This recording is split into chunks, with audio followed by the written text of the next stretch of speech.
नमस्कार दोस्तों, मैं सोनू कुमार आप सभी का स्वागत है हमारे चैनल पर। आज हम बात करेंगे गणेश जी और सच्चे कर्म का फल।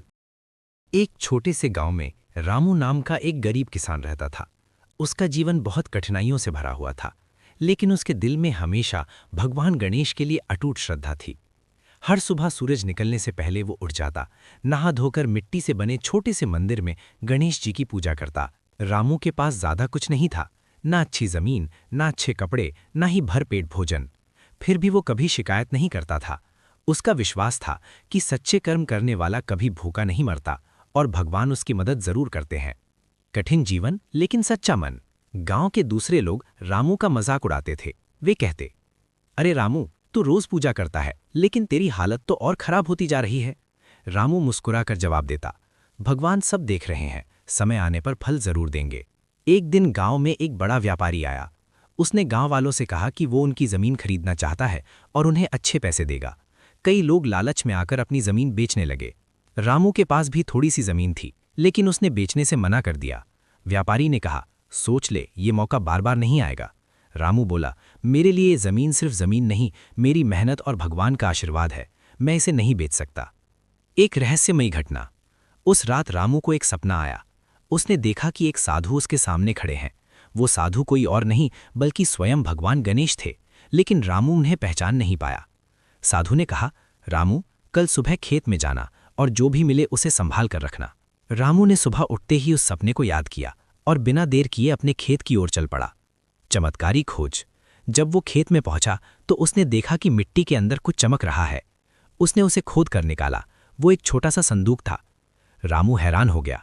उसने सोचा, क्या ये वही चीज है जिसके बारे में साधु ने कहा था?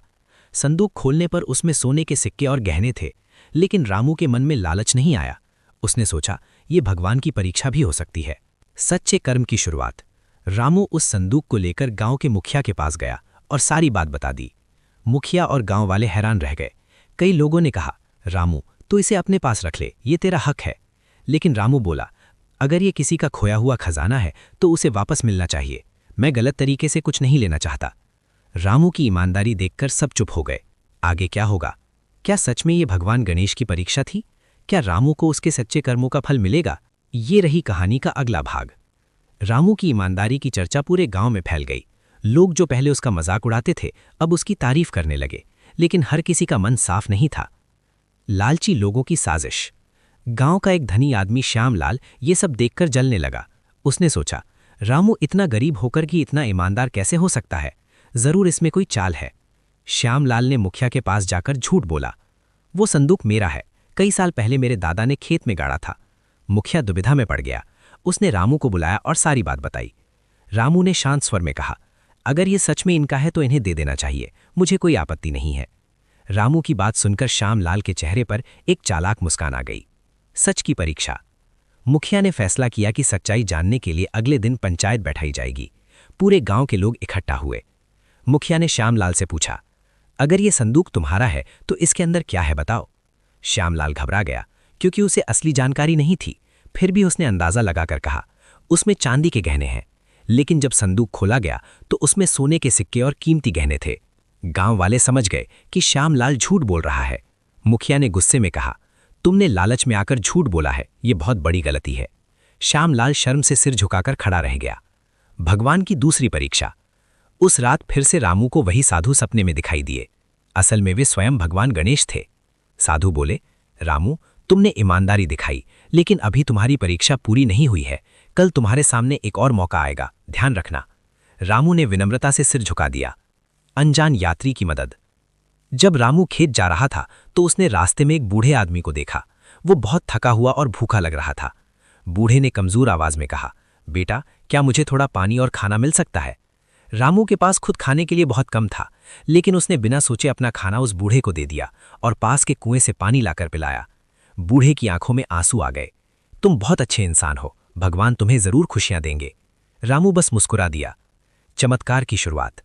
जैसे ही वो बूढ़ा वहां से चला गया, रामू ने महसूस किया कि उसके खेत की मिट्टी अचानक पहले से ज्यादा उपजाऊ हो गई है। पौधे हरे भरे और मजबूत दिखने लगे। रामू समझ गया, ये सब भगवान गणेश की कृपा है। आगे क्या होगा? क्या वो बूढ़ा आदमी सच में कोई साधारण व्यक्ति था या भगवान का रूप? क्या रामू की जिंदगी अब पूरी तरह बदल जाएगी?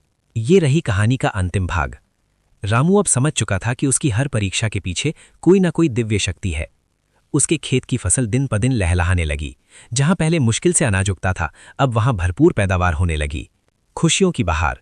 कुछ ही महीनों में रामू के पास इतना अनाज हो गया कि वो ना सिर्फ अपने परिवार का पेट भर सकता था, बल्कि दूसरों की भी मदद करने लगा।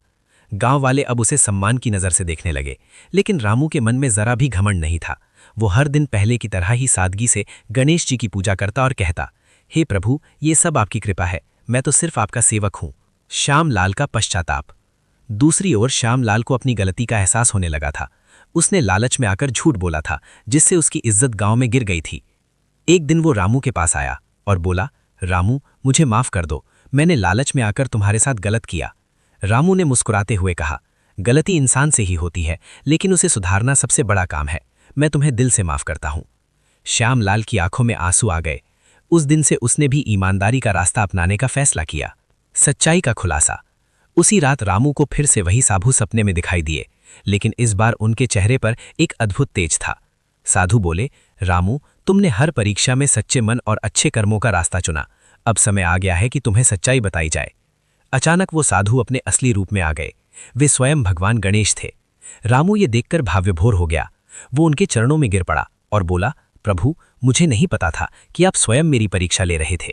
गणेश जी का आशीर्वाद। गणेश जी ने प्रेम से कहा, रामू, सच्चे कर्म और ईमानदारी ही सबसे बड़ी पूजा है। तुमने बिना लालच के हमेशा सही रास्ता चुना, इसलिए मैं तुमसे प्रसन्न हूं। उन्होंने आगे कहा, आज से तुम्हारे जीवन में कभी कमी नहीं आएगी और तुम दूसरों के लिए प्रेरणा बनोगे। जैसे ही ये कहा, पूरा वातावरण दिव्य प्रकाश से भर गया। नई शुरुआत। अगली सुबह जब रामू उठा तो उसने महसूस किया कि उसके जीवन में एक नई ऊर्जा आ गई है। उसका घर, उसका खेत और उसका मन सब खुशियों से भर गया। धीरे धीरे रामू पूरे गांव में ही नहीं, बल्कि आसपास के गांवों में भी एक उदाहरण बन गया। लोग उससे सीखने लगे कि सच्चे कर्म और ईमानदारी से ही जीवन में असली सफलता मिलती है। कहानी की सीख। मॉरल। सच्चे कर्म और ईमानदारी का फल हमेशा मीठा होता है। भगवान हमेशा अपने सच्चे भक्तों की परीक्षा लेते हैं, लेकिन अंत में उन्हें सफल भी करते हैं। वीडियो अच्छी लगे तो लाइक करो, सब्सक्राइब करो, कमेंट करो। कमेंट में जय श्री गणेश जी जरूर लिखें।